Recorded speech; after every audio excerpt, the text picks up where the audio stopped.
and gentlemen, portal ready to take off. Halo, selamat datang di Portal, podcast anak transportasi dan logistik.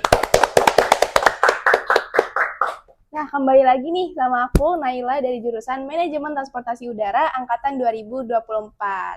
Di episode kali ini, kita akan ngobrol-ngobrol bareng mahasiswa cantik nih, ITL Trisakti yang baru aja kembali dari Credit Transfer Malaysia. Tuh. Halo. Hai. Boleh dong Kak, perkenalkan diri dulu ke Sobat Transvlog, biar kenal nih. Oke, halo Sobat Transvlog semua. Perkenalkan, nama aku Vanessa Aulia atau biasa dipanggil Vanes. Aku merupakan mahasiswa ITL Trisakti, program studi Manajemen Transportasi Udara kelas internasional. Angkatan 22. Oke, jadi Kak Vanessa tuh kemarin credit transfer berapa bulan sih Kak? Oke, betul teman-teman. Jadi sebelumnya aku merupakan salah satu mahasiswa yang ikut salah satu program internasional di ITL Trisakti, yaitu Credit Transfer. Aku ikut program Credit Transfer ke UNIKL MIAT atau University of Kuala Lumpur, Malaysia Aviation Technology di Malaysia gitu. Dan untuk aku ikut program Credit Transfer sendiri, aku ikut dalam jangka waktu 1 semester atau 6 bulan. Oh, 6 bulan ya. Jadi apa sih Kak alasan Kak Vanessa nih ikut program credit transfer ke UNIKL ini? Oke, alasan aku yang pertama pastinya karena aku merupakan mahasiswa kelas internasional kan, jadi itu memang salah satu program yang sangat dianjurkan nih untuk kita bisa ikut kuliah keluar atau mungkin ikut program-program internasional yang ada di ITL Trisakti itu sendiri. Dan yang kedua pastinya aku mau merasakan pengalaman nih gimana sih rasanya kuliah di luar negeri, karena itu merupakan salah satu fasilitas juga kan sebagai kita mahasiswa di sini, betul kan. Kesempatan itu yang nggak boleh banget dilewatin dong. Jadi aku memaksimalkan kesempatan itu, aku coba untuk bisa challenge diri aku untuk belajar ke luar negeri, mendapat banyak insight yang nanti bakalan mungkin berguna banget buat masa depan aku nanti. Gitu. Nah, itu salah satu privilege ya untuk kuliah di ITL Trisakti tuh privilege banget loh guys. Banget, kapan lagi kalian difasilitasi untuk bisa mudah kuliah ke luar negeri kan. Banyak banget loh program internasional di ITL Trisakti. Jadi sayang banget kalau kalian nih mahasiswa ITL Trisakti yang gak ikut program-program kayak gini tuh sayang banget ya. Betul, karena ITL Trisakti juga memfasilitasi itu. Betul. Nah Kak, aku kan masih semester 2 nih ya, jadi kayak masih belum paham banget nih proses seleksinya, proses pendaftarannya, sampai ke persyaratan-persyaratan aku juga belum tahu. Aku kayaknya tertarik deh, ntar mau ikut. Wah, boleh banget. Jadi gimana tuh Kak? Oke, untuk program credit transfer sendiri, mahasiswa ITL Trisakti bisa ikut mulai dari semester 3 minimal teman-teman. Oh, semester 3. Mulai dari semester 3, jadi kamu semester depan udah bisa mulai ikut nih. Dan untuk tahapannya sendiri, yang pertama pastinya pendaftaran. Nah, pendaftarannya itu ada di portal, atau di Siakat ITL Trisakti sendiri. Nanti di situ ada pendaftaran program internasional, di situ ada pendaftaran kredit transfer kayak gitu. Nanti kamu daftar di situ, data diri segala macam, persyaratannya kayak misalnya ada minimal IPS dari semester sebelumnya, terus ada mungkin minimal tes TOEFL atau tes TOEIC. Pokoknya ada minimalnya juga, dan kamu juga siapin persyaratannya kayak kamu harus bikin motivation letter, kamu harus minta letter of agreement dari kampus juga gitu. Terus juga kamu harus isi kira-kira kamu mau ngambil mata kuliah apa nih. Soalnya kalau misalnya kamu mau belajar di sana kan namanya credit transfer ya. Jadi kamu harus samakan atau korelasikan antara mata kuliah di sana yang kamu ambil dengan mata kuliah yang kamu dapat di sini kayak gitu. Jadi nanti dari mata kuliah itu baru bisa ditransferkan ke nilai kamu selama di sini kayak gitu. Oh, oke. Jadi beruntung banget ya Kak Vanessa, salah satu mahasiswa yang lolos loh. Keren. Oh ya, dan juga untuk visa sendiri, jadi kamu harus siapin apply visa dari jauh-jauh hari. Budgetnya sendiri ya? Iya benar, dari sebulan sebelumnya kamu udah harus apply visa karena it takes time buat apply visa di sana. Harus banyak juga hal-hal yang mungkin nanti tiba-tiba diganti nih, atau harus yang diperbaharui lagi, atau mungkin banyak lah requirement kalau soal visa gitu. Oke. Mungkin boleh dikasih tahu nih first impression Kak Vanessa nih selama kuliah di sana, terus gimana sih beradaptasi dengan lingkungan baru? Oke, jujur first impression sebenarnya karena ini di Malaysia ya, karena nggak begitu beda banget lah sini ya, budayanya juga ya. Betul, nggak beda banget untuk culture dan kehidupan environment-nya nggak beda banget sama di Indo. Jadi kayak aku nggak begitu sulit untuk bisa beradaptasi karena alhamdulillah aku juga di kota Kuala Lumpur ya kan, di kotanya, jadi kayak nggak jauh beda lah sama Jakarta ibaratnya. Terus palingan yang beda itu how we can communicate with surrounding, kayak aku bingung nih antara kira-kira pakai bahasa Indo nggak ya atau pakai bahasa Inggris nggak ya, tapi salah satu caranya menggunakan bahasa Inggris sih. Jadi kayak kalau misalnya beli apa-apa pakai bahasa Inggris karena mereka juga biasanya terbiasa dengan menggunakan bahasa Inggris kan, gitu. Dan ya udah paling kayak how we can communicate sama kita bisa memposisikan diri kita di sana. Kalau misalnya beradaptasi mungkin awal-awal pasti aku homesick sih, bener. Homesick juga karena kayak ya ibaratnya jauh dari rumah, harus di sana harus hidup sendiri, ibaratnya hidup di negara orang gitu kan, harus bisa berjuang sendiri. Tapi untungnya aku nggak sendirian, ada teman-temanku juga karena kita per batch kan, jadi ada yang sama gitu. Itu berapa orang sih Kak per batch-nya? Oke, kalau untuk kemarin aku untuk di MIAT sendiri ada kurang lebih ada 7 orang. Oh, 7 orang. Iya, dan semuanya kelas inter itu ya? Enggak. Oh, enggak. Enggak cuma inter aja. Jadi yang majornya MTU atau manajemen transportasi udara boleh ikut. Jadi kemarin tuh ada yang dari inter juga, ada yang dari MTU reguler, dan ada juga yang dari Tekdir gitu. Jadi kita total bertujuh. Keren. Nah, gimana sih cara mereka nih menyambut Kak Vanes dan teman-teman yang lain? Apakah mereka welcome ke kalian apa gimana? Oke, fun fact-nya nih guys, setiap semester kan kita pasti ada nih yang untuk kuliah ke sana. Dan fun fact, aku tahu dari anak-anak sana juga kalau mereka tuh nungguin anak-anak. Iya, karena emang udah ini ya sering ya. Iya, karena memang setiap tahunnya pasti kita ke sana kan. Jadi kayak mereka nungguin kira-kira ISEM students batch kali ini gimana ya? Oh iya, by the way kita dibilang tuh ISEM students, International Student Mobility, International Student Exchange Mobility gitu. Jadi di sana tuh kita dipanggil anak-anak ISEM atau anak-anak ISEM student gitu. Dan di sana tuh mereka bilang kalau misalnya setiap tahun atau setiap batch-nya mereka nungguin anak-anak Trisakti datang ke sana. Berarti gitu. Emang udah dikenal banget ya Trisakti di sana. Karena di sana hubungan Trisakti sama UNIKL sendiri kan kuat banget kan. Jadi kayak di sana kita benar-benar di-welcome banget karena mereka excited banget buat nunggu kita setiap batch-nya. Seru banget ya pasti ya teman-teman ITL sama yang UNIKL tuh. Kalau untuk dosennya sendiri nih, seberapa besar sih peran dosen dan sistem pembelajaran dalam membantu Kak Vanessa untuk beradaptasi kuliah di sana?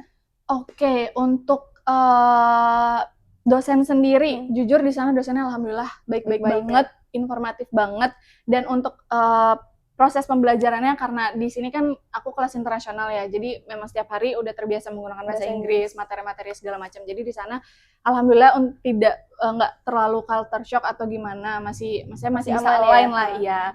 Cuman untuk temanku yang dari MTU reguler itu challenges banget buat dia, tapi karena challenge itu dia bisa memboost dirinya sendiri untuk bisa 6 bulan itu benar-benar ini ya, benar udah bisa improve nih dari mungkin dia cara berbicaranya atau dia cara menangkap materi dengan menggunakan bahasa Inggris gitu. Dan di sana dosen-dosennya menggunakan paparan-paparan yang materinya semuanya bahasa Inggris, dan materinya itu benar-benar materi yang daging. Karena di sana fokusnya kan dia aviation management kan. Jadi benar-benar semua hal yang terkait dengan manajemen aviasi itu dibahas di situ. Banget. Betul banget.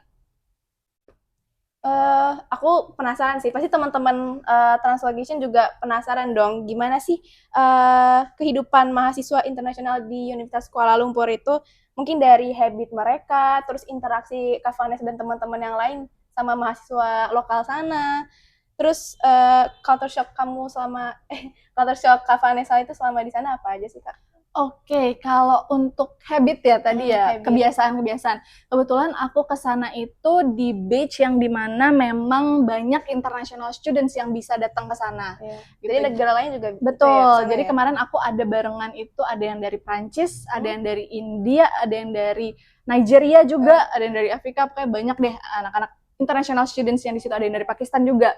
Aksen-aksennya juga beda-beda ya. Bener banget. Kayak bahasa Inggrisnya mungkin bercampur sama aksen mereka. Terus kayak habit mereka sebenarnya nggak jauh beda sih, karena kita semua di situ sama-sama ibaratnya merantau ya, atau mungkin belajar untuk bisa tinggal atau bisa survive di dunia luar, misalnya di luar comfort zone kita.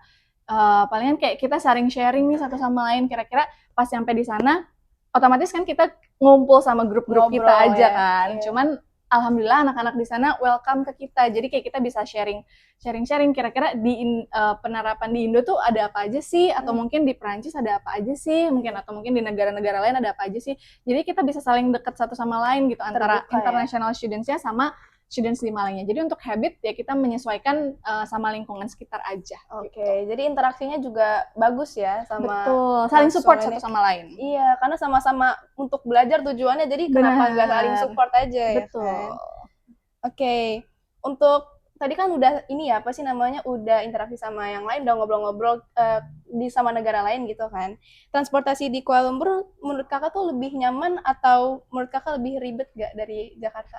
Oke, jujur di sana itu kemana-mana orang-orang di sana mulai terbiasa untuk menggunakan transportasi umum juga, terutama LRT dan MRT, karena di situ benar-benar orang-orang di sana kerja menggunakan LRT dan MRT. Dan so far sepengalaman aku di sana, aku setiap naik LRT atau MRT itu bagus, dan itu merupakan salah satu poin plus dari negara Malaysia itu sendiri. Tertata mungkin. Benar, tertata, dan dia tuh antara LRT, MRT dan segala macamnya itu mereka terintegrasi satu sama lain. Jadi kita nggak susah untuk misalnya kita mau pergi ke suatu tempat dan kita harus transit ke LRT atau MRT yang lain, kayak itu terintegrasi satu sama lainnya. Jadi nggak sulit untuk bisa adaptasi untuk kita yang sebelumnya nggak tahu kan gimana cara asing ya. gimana cara buat pergi ke satu tempat, dan itu terintegrasi, dan untuk informasinya juga jelas banget untuk rute-rute dan segala macamnya. Cuman di sana itu untuk transportasi darat seperti kayak Grab. Kalau di Indonesia kan ada Gojek motor, Gojek mobil kan. Nah, di sana tuh nggak ada Gojek motor. Oh, jadi nggak ada sama khusus sekali. transportasi umum gitu ya? Betul, dan cuman adanya Grab mobil aja di sana. Grab mobil ada, tapi Grab apa sih namanya? Motor nggak ada? Motor nggak ada. Di sana namanya tetap sama Grab juga, cuman ada mobil dan nggak ada motor gitu. Dan untuk kalau misalnya akses akomodasi aku ke kampus, di sana sebenarnya sama, ada kayak Jaklingko juga di sini.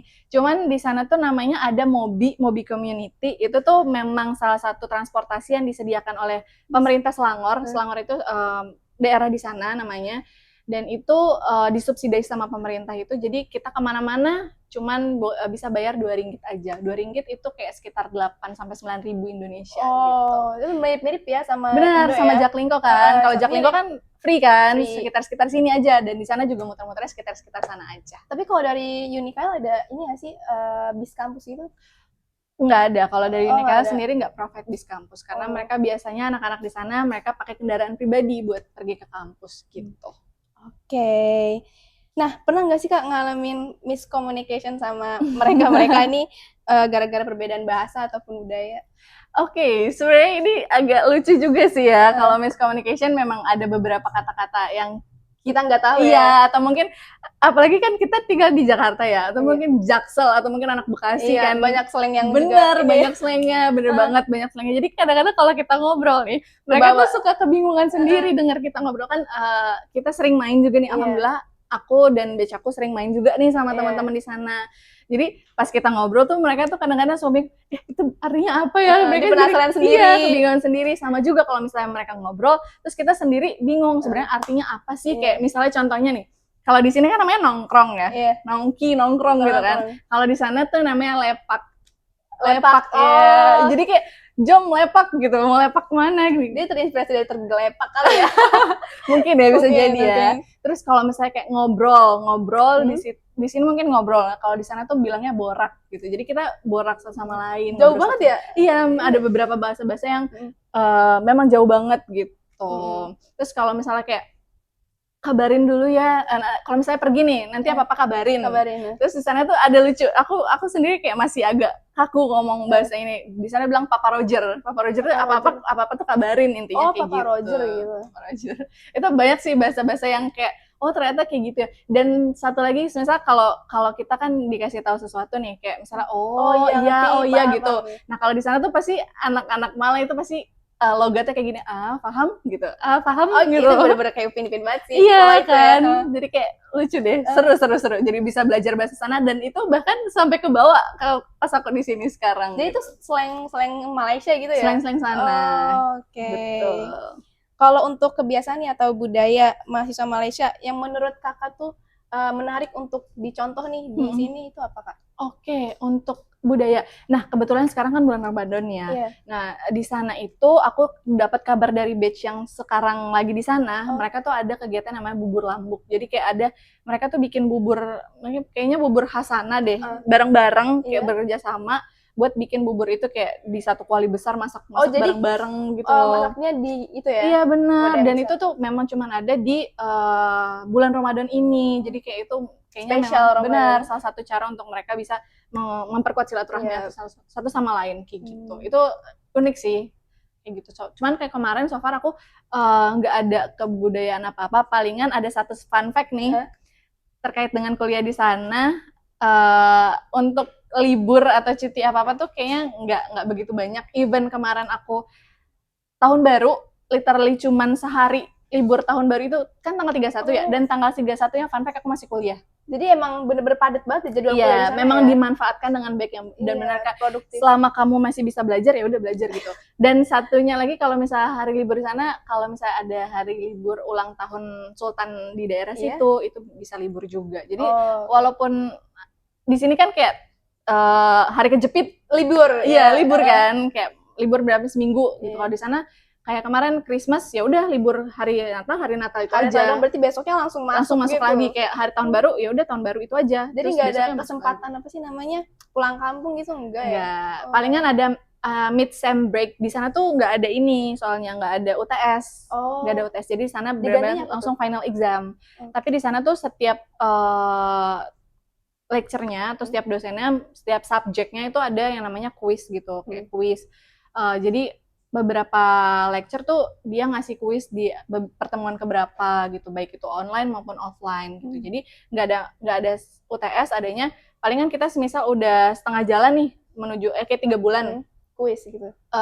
Ya misalnya kuis di minggu keberapa, and then after that we have a mid-sem break for 7 days, like one week gitu.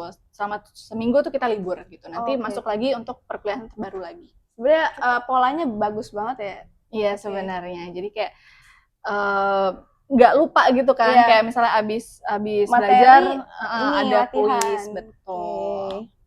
Nah, dari perbedaan antara sistem kuliah di ITL Trisakti nih sama Uni KL ya, mungkin dari metode pelajarannya lebih banyak teori atau praktik sih? Oke, kalau untuk di Uni KL sendiri kebanyakan materi, jadi kita memang fokus untuk menggali banyak materi atau informasi terkait dengan dunia aviasi sendiri gitu kan. Dan untuk perbedaannya antara sana sama sini, ini fun fact juga. Banyak banget fun fact ya. Fun fact juga, di sini 3 SKS itu around 2,5 jam. Di sana 3 SKS, coba tebak berapa? Lebih banyak atau? 4 jam. Wow. 4 jam 3 SKS di sana 4 jam. Jadi ini salah satu cerita juga, aku pertama kali ke sana, and then mau coba-coba dulu nih kelas kan, mau kira-kira mau ambil matkul ini enggak gitu. Terus aku langsung 3 SKS gitu? Iya, langsung 3 SKS, dan itu malam. Dan oh ya, satu lagi, di sana tuh selesai perkuliahan jam 10 malam itu udah biasa. Jadi kayak aku mulai kelas itu yang pertama kali masuk, mulai kelas itu 5:30, 5:30, dan baru pulang itu jam 9:30 atau jam 10 malam. 4 jam, satu mata kuliah. Tapi ada break-nya gitu nggak? Ada break-nya, ada break-nya mungkin dari 2 jam, terus break 30 menit gitu. Nanti lanjut lagi. Tapi tergantung dosen, yang nggak semuanya 3 SKS 4 jam. Mungkin ada dosen yang memang kalau memang materinya gitu ya? Materinya udah habis ya udah gitu. Cuman ada dosen yang rajin banget, dia mau memaksimalkan 4 jam. Ya? 4. Betul. Kalau di ITL tuh kuliah malam sampai jam berapa ya? Sampai jam 9 biasanya, maksimal tuh jam 9 kamu udah nggak ada apa-apa. Gitu. Tapi Kak Vanessa sendiri pernah kuliah sampai jam 9? Di sini pernah. Aku ada mata kuliah sampai jam 9. Dari jam 9 pagi sampai 9 malam. Wah, semester ini. Aku jam 7 sampai jam 6 aja udah ngeluh ya. Semangat. Itu jam 9 sampai jam 9. Nah, kalau Kak Vanessa sendiri kan mahasiswi sini ya. Pernah nggak sih ngerasa ketinggalan atau kesulitan nih ngikutin perkuliahan di sana? Terus gimana sih cara Kak Vanessa ngatasinnya gitu? Oke, kalau untuk kesulitan sih alhamdulillah nggak begitu banyak dapat kesulitan ya, karena materi-materi di sana tuh udah kita pelajarin juga di sini sebenarnya. Gak jauh beda. Iya, jadi kayak fondasi-fondasinya. That's why kayak kenapa kita harus boleh untuk daftar CT itu minimal semester 3 karena materi-materi basicnya itu kita pelajarin dulu di sini. Jadi nyampe di sana kita nggak bingung sendiri gitu kan. Jadi untuk materi-materinya ada yang udah pernah aku bahas di semester sebelumnya dan dilanjutkan di sana, atau mungkin sama materi tapi berbeda perspektif gitu. Jadi kayak bisa saling combine satu sama lain. Palingan yang bikin susahnya itu dari bagaimana cara kita untuk di setiap kuisnya atau setiap latihan-latihan soalnya mungkin. Jadi ada beberapa dosen yang memang mungkin dia ngasih kuisnya itu sebenarnya nggak kesulitan sih, karena beda aja. Kalau di sini kan di kelasku kebiasaan kita lebih fokus ke studi kasus ya. Iya. Kayak studi kasus di lapangan kayak gimana cara kita menanggapinya, itu soal-soalnya biasanya kan. Dan kita harus korelasiin dengan materi yang ada atau materi yang dijelaskan sama dosen di sini. Tapi kalau di sana tuh mostly lebih ke akademikalnya. Jadi kayak lebih ke apa sih, kayak misalnya ini tuh maksudnya apa dan gimana caranya kamu jelasin kayak gini. Jadi pengembangannya lebih ke mode lebih more ke akademik gitu loh, daripada studi kasus gitu. Mungkin ada beberapa studi kasus cuman nggak banyak. Karena satu fun fact lagi di sana itu untuk tes dan segala macamnya ada multiple choice sama essay. Jadi kita kayak balik lagi ke SMA nih. Kalau di sini bener-bener essay semua. Essay semua, betul. Dan di sini studi kasus kan. Di sana ada beberapa studi kasus, cuman ada part-partnya yang memang harus studi kasus, ada yang multiple choice juga. Tuh. Kalau kakak nih mata kuliah apa aja sih yang kakak ambil di sana? Oke, kalau kemarin aku kebetulan ngambil 5 mata kuliah, dan itu aku sesuaiin juga sama mata kuliah di sini. Sama pas kalian di sana juga, teman-teman yang mau ikut CT, kalian nggak usah khawatir. Di sana kalian akan dapat academic advisor yang bakalan bantuin juga korelasiin kira-kira matkul mana yang bisa kalian ambil, mana yang nggak bisa kalian ambil. Kalau kemarin aku yang pertama itu airline station management. Di situ aku belajar gimana cara kita as an airline station manager memposisikan kita, gimana cara kita ngatur airline gimana, pokoknya berhubungan sama sistem, pokoknya berhubungan sama airline di station di airport itu kayak gimana. And then yang kedua itu aku ngambil mata kuliah air transport planning. Di situ gimana cara kita sebagai air transport planner menyusun planning untuk airline kita, baik itu airline maupun airport.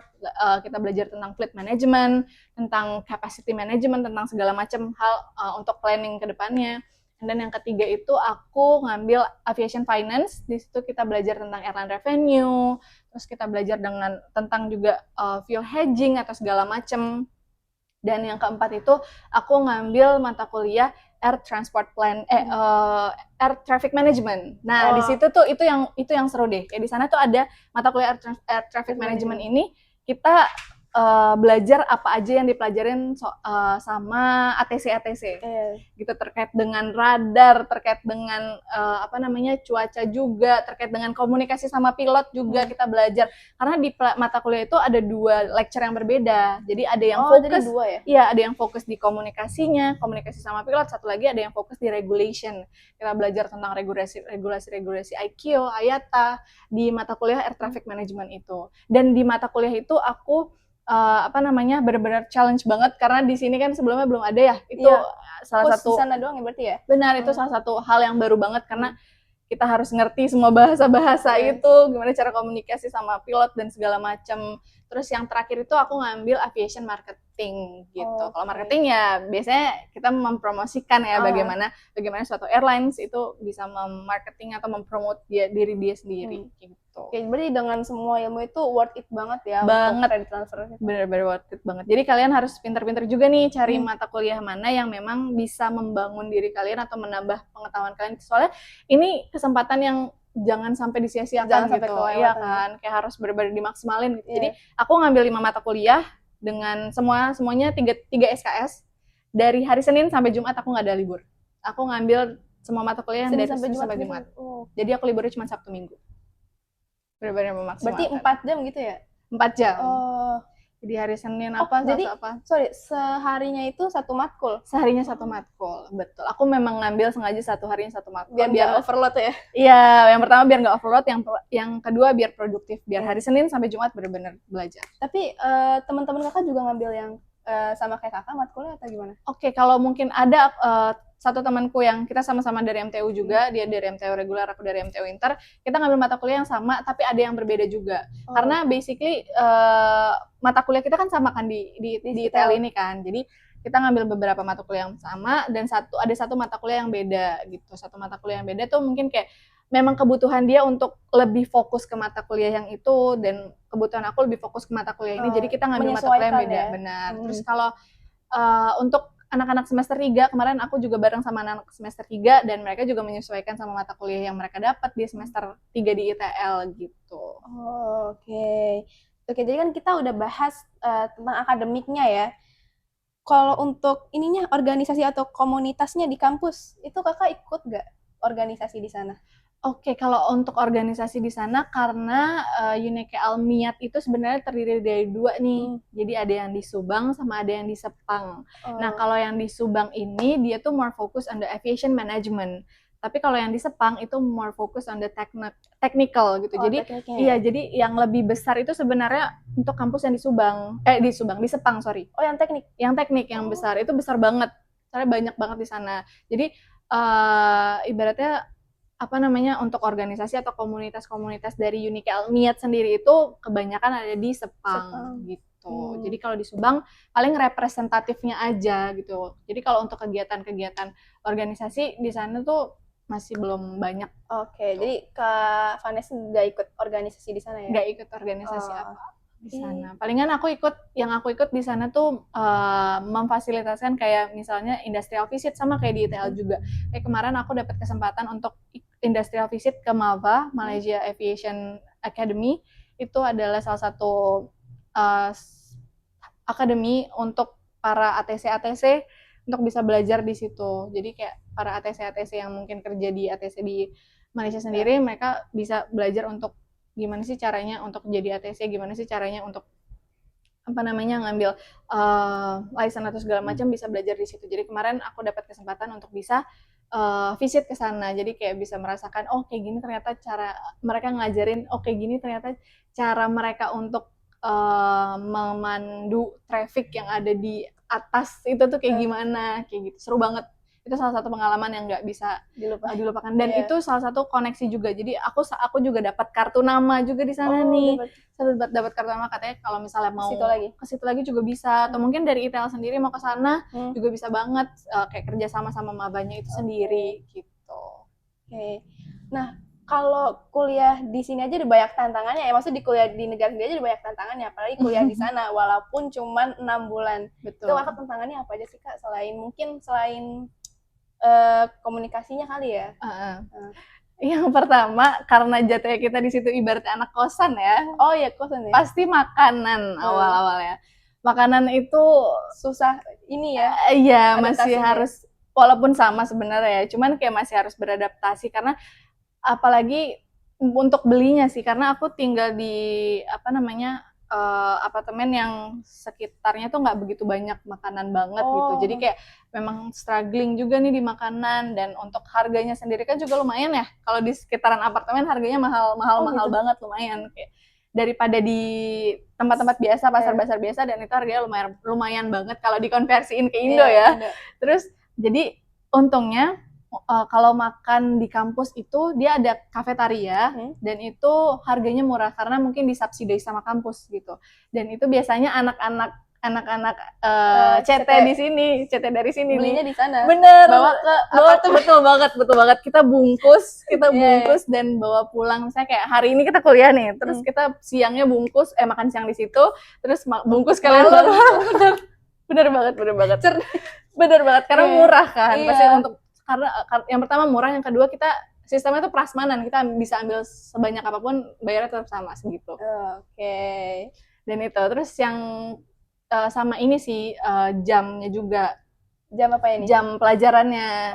Yang panjang banget. Benar, yang panjang banget. Terus kayak palingan cuman itu sih, antara penyesuaian untuk jam pelajarannya sama makanannya. Terus kalau untuk komunikasinya sih palingan kita di sana, anak-anak di sana juga mostly kalau communicate sama international student, mereka try to use English. Jadi kita harus bisa nge-push diri kita untuk bisa komunikasi bahasa Inggris. Walaupun memang campur-campur nggak apa-apa karena mereka juga paham Indonesia juga.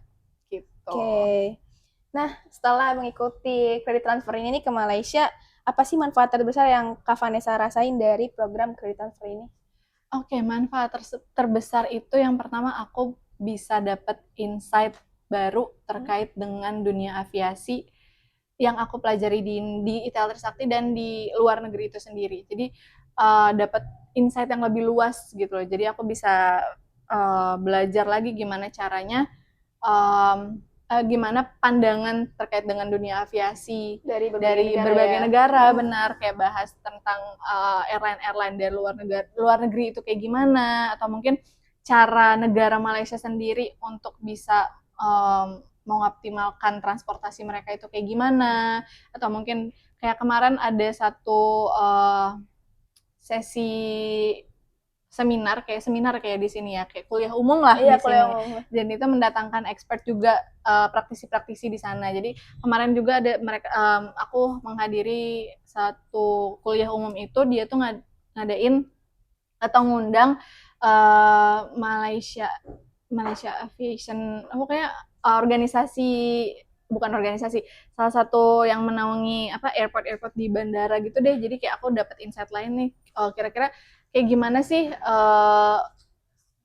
kayak gimana sih untuk bandara-bandara di Malaysia tuh beroperasi tuh kayak gimana. Jadi kayak banyak banget dapat insight-insight baru terkait dengan di sini sama di sana tuh kayak gimana. Mungkin ada perbedaannya ya. Benar, perbedaannya, dan itu aku juga bisa saling sharing juga nih sama mereka. Jadi ada banyak. Jadi setiap aku ikut seminar itu aku tuh kadang-kadang suka nanya juga nih, kira-kira ada masalah-masalah apa yang ada di Indo nih, terus aku coba tanya kira-kira perspektif mereka tuh kayak gimana sih gitu. Karena pasti beda-beda ya. Bener banget, dan itu bakalan gain more insight buat aku sendiri. Oh ternyata menurut mereka tuh kayak gini ya bagusnya gitu.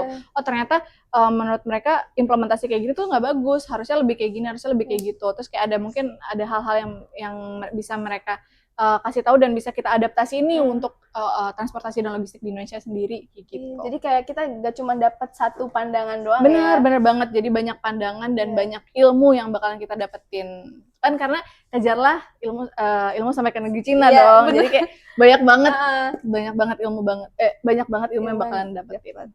Oke. Nah, untuk pengalaman yang ini nih memperluas wawasan tentang industri transportasi dan logistik secara global, itu pengalamannya gimana tuh Kak? Kalau secara global, yang pertama kan dari materi-materi yang kita dapat di kampus itu sendiri kan. Biasanya mereka itu menggunakan studi kasus bukan cuma dari negara mereka sendiri. Mereka mengadopsi atau mungkin mengadopsi dari negara lain. Misalnya kayak ada studi kasus dari negara mana, terus kita bahas satu sama lain juga. Atau mungkin ada dari mata kuliah yang memang ada project nih. Kayak waktu itu aku ada project untuk bisa membaca annual report Singapore Airlines. Itu gimana cara mereka how they can achieve their exceptional performance gitu sesudah COVID itu kayak gimana. Jadi kita benar-benar belajar tentang kasus-kasus yang dihadapin sama airlines dari negara lain, nggak cuma dari Malaysia, nggak cuma dari Indonesia gitu. Dan dari industrial visit kita bisa visit ke KLIA, kita bisa visit ke MAVA sendiri yang aku pernah cerita, dan juga kita juga bisa tahu bagaimana insight-insight dari dosen-dosen di sana. Kebetulan dosen-dosen di sana juga merupakan praktisi. Jadi mereka tuh ada yang udah pernah kerja di Malaysia Airlines, atau ada yang pernah kerja di airport juga. Dosen-dosen di ITL aja sebenarnya. Betul, iya, makanya itu yang samanya. Karena mereka sama-sama praktisi juga. Terus habis itu di samping kampus sendiri itu, karena kampus di Subang itu airport area. Jadi kita di area airport. Emang di areanya ya? Jadi bisa sering main dong? Benar, karena lebih dekat ke Subang sih, bukan Kuala Lumpur International Airport, lebih ke Subang Airport. Dan itu karena area airport, sampingnya itu hangar helikopter. Jadi kita tuh samping-sampingan sama hangar helikopter. Ada yang dari Aerospace, ada yang dari Leonardo helikopter, atau segala banyak banget helikopter. Jadi kayak kita juga bisa saling ngobrol nih, misalnya karena kan kafetaria kita tuh sama satu kafetaria, jadi kadang-kadang kita saling sharing juga sama orang-orang yang kerja di sana. Jadi ternyata dunia aviasi tuh nggak cuman kayak kamu bisa kerja di airline, kamu bisa kerja di airport, enggak, kamu bisa kerja di helikopter juga, kamu bisa kerja di bagian maintenance segala macam. Jadi kayak banyak banget dapat insight barunya kayak gitu. Dan kemarin aku juga sempat ketemu sama salah satu orang Kemenhub dan dia tuh kesana buat kayak aku nggak tahu ada project apa, jadi aku ketemu kayak dia tuh pakai jaket Kemenhub, aku mikir kayak kenal nih lambang kayak Kemenhub deh. Terus aku coba tanya, Bapak dari Kemenhub ya? Aku bilang kayak gitu. Terus kata dia, oh iya bener kok tahu gitu kan. Terus ternyata dia tahu ITL Trisakti karena waktu itu Trisakti ada program ke sana kan yang ke PPU Curug atau apa gitu ya kan, tahu kan? Nah terus dia bilang kamu yang waktu itu ke sana ya, kamu dari ITL Trisakti, dan dia juga kenal banget sama ITL Trisakti. Oh, Kak Vanes juga ikut ke PPU? Enggak, itu yang tekbir kan kebetulan kemarin. Nah itu sih yang serunya, dan apa namanya banyak banget insight-insight baru kayak di sana sendiri ada mungkin kokpit salah satu kayak kokpit pesawat gitu, jadi kita bisa simulasi di sana juga gitu. Banyak banget. Dan setiap pagi malah justru lucunya kalau di sini setiap pagi kita dengar orang manasin mobil, manasin motor, di sana kita dengar orang manasin helikopter. Oh, karena setiap pagi deket banget ya. Setiap pagi orang manasin helikopter di sana. Nah, kalau untuk apartemennya Kak Vanes itu ke mana? Ke Unicail-nya itu deket apa aja? Oh, oke. Kalau apartemen aku ke Unicail itu sebenarnya cuman 10 menit sih, sebenarnya nggak begitu jauh, cuman karena itu area airport, jadi kayak nggak bisa sembarangan kan ke sana, jadi harus menggunakan mobil. Oh, bisa sebenarnya pakai motor bisa, cuman kan di sana nggak ada Grab motor ya. Jadi, berarti Kak Vanes selalu naik Grab mobil ya? Kalau nggak Grab mobil, kalau nggak Mobi Community tadi yang disediain sama pemerintah Selangor gitu. Oke. Nah, untuk apa sih yang akan Kak Vanessa terapi nih dari pengalaman karir atau pendidikan selanjutnya setelah mengikuti career transfer ini? Setelah mengikuti career transfer ini, setelah mengikuti ini aku lebih tahu lagi kira-kira fokus aku mau kemana, aku lebih tertarik kemana, kira-kira peluang apa yang bisa aku ambil nih untuk masa depanku sendiri. Itu aku lebih terbuka banget karena di situ aku juga dapat insight juga nih dari dosen-dosen di sana. Bahkan untuk kan semester ini aku lagi nyusun Groslock ya. Oh, oke. Ya, lagi nyusun Groslock, dan alhamdulillahnya aku di sana punya koneksi atau punya hubungan baik banget sama dosen-dosen di sana. Jadi untuk Groslock aku kali ini aku banyak juga discuss sama dosen di sana. Bahkan dosen di sana tuh bener-bener ngejelasin kira-kira bagusnya aku ngambil apa, dan tau nggak mereka tuh sampai bikinin PPT, tau nggak? Mereka bikinin PPT kira-kira materi apa aja yang bisa aku bahas. Terus juga mereka juga bisa nawarin kira-kira kamu nanti kalau misalnya mahasiswa dari Indonesia terus lulus dari Indonesia, kamu nggak menutup kemungkinan bisa kerja di sana atau bisa intern di sana juga boleh banget gitu loh. Jadi kayak mereka ngasih tahu kira-kira opportunity kerja apa nih kira-kira ke depannya gitu, kayak kamu fokusnya kemana. Dan ternyata kayak di airline tuh nggak cuman satu aja, kayak banyak kamu mau di divisi apa, di bagian apa gitu. Jadi kayak banyak banget yang bisa aku terapin selama aku di sana, aku terapin di sini. Jadi kayak benar-benar behavior aku, kebiasaan aku berubah banyak pas aku sesudah pulang dari sana ke sini. Tapi kalau Kak Vanessa sendiri ada niatan nggak untuk kerja di Malaysia? Waduh. Sebenarnya kalau ada niatan pasti ada untuk bisa kerja atau kerja di luar negeri atau mungkin intern di sana tuh pasti ada banget untuk bisa achieve ke sana gitu. Cuman ya fokus dulu ke sini kan. Cuman kalau misalnya ada opportunity nggak menutup kemungkinan aku untuk kerja di sana juga. Nah, saran Kak Vanessa nih untuk mahasiswa ITL Trisakti yang mau mengikuti program career transfer ini.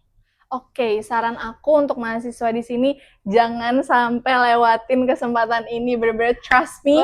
Kalian harus banget coba untuk memaksimalkan opportunity ini karena ITL Trisakti sudah memfasilitasi dengan mudah, dengan benar-benar dibantu untuk memfasilitasi itu.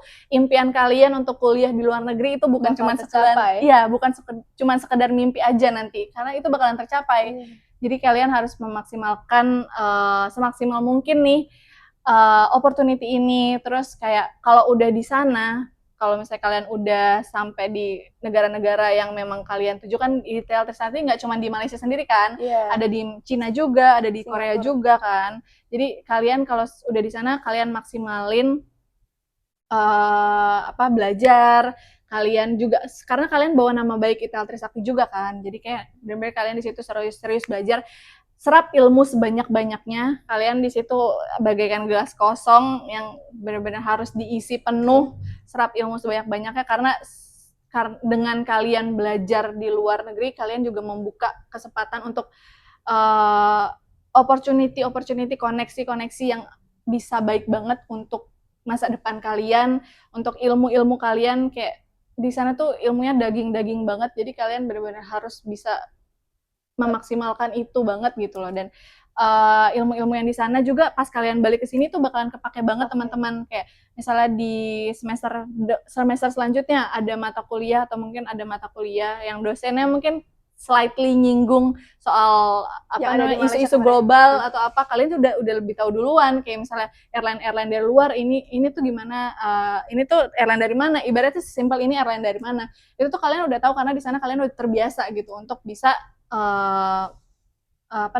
memahami tentang airline atau mungkin global aviasi kayak gitu. Jadi udah curi start duluan ya. Betul, udah curi start duluan. Jadi please maksimalin dan jangan lewatkan kesempatan ini karena it's a big opportunity for you guys, for your future. So don't miss it out. Oke.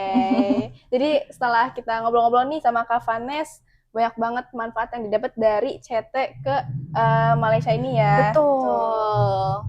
Banyak banget. Jadi kayak jangan sampai disia-siain karena udah difasilitasin, dan itu banyak orang yang mau guys, banyak orang yang mau ada di posisi kita. Bahkan anak-anak di sana tuh mau juga tahu ke sini. Oh, mereka mau juga. Bukan ada yang ada satu kan? Iya, dan itu kayak dia dari MIMET kalau nggak salah, dari maritim. Laut, iya. Okay. Dan banyak banget anak-anak yang di sana. Karena mereka susah tuh terkendala soal visa regulasi mereka gitu. Jadi sangat amat disayangkan, dan kita alhamdulillah aksesnya masih bisa kita usahakan, jangan sampai kelewatan deh. Thank you ya Kak Vanessa udah sharing-sharing, aku jadi banyak dapat ilmu baru nih. Oke. Nah, untuk teman-teman Translogician jangan lupa untuk terus dengerin portal podcast yang transportasi dan logistik.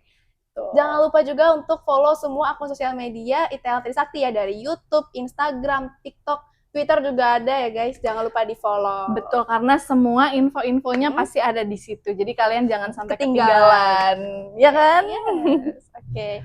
Thank you semuanya. See you in the next video. Bye-bye. See you.